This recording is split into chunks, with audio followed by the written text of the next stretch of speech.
For today's project, working on the Carolina Skiff, we're doing the bottom paint, buffing the hull out, and installing some drop fins on the motor.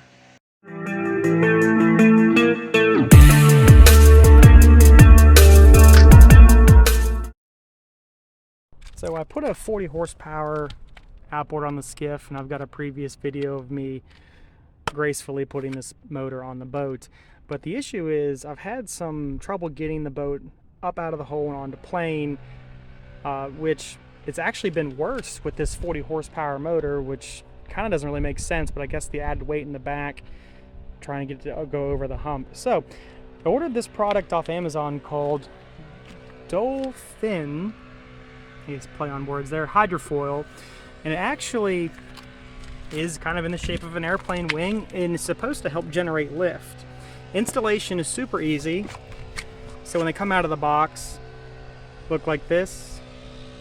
Note that says to bow this way. I'm just going to stick it on, and then you're going to line it up even on both sides. Drill holes through this plate here, and that's it. So I'm going to get these holes drilled and I'll show you what that looks like.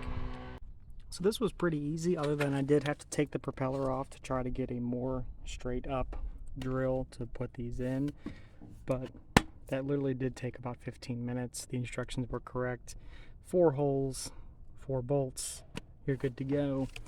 This is what it looks like, and I guess the next part of this video should be a sea trial and see how it gets up out of the hole.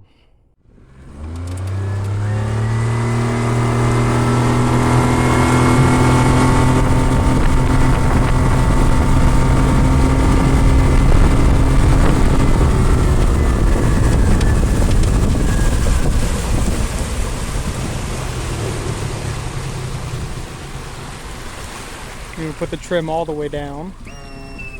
All right.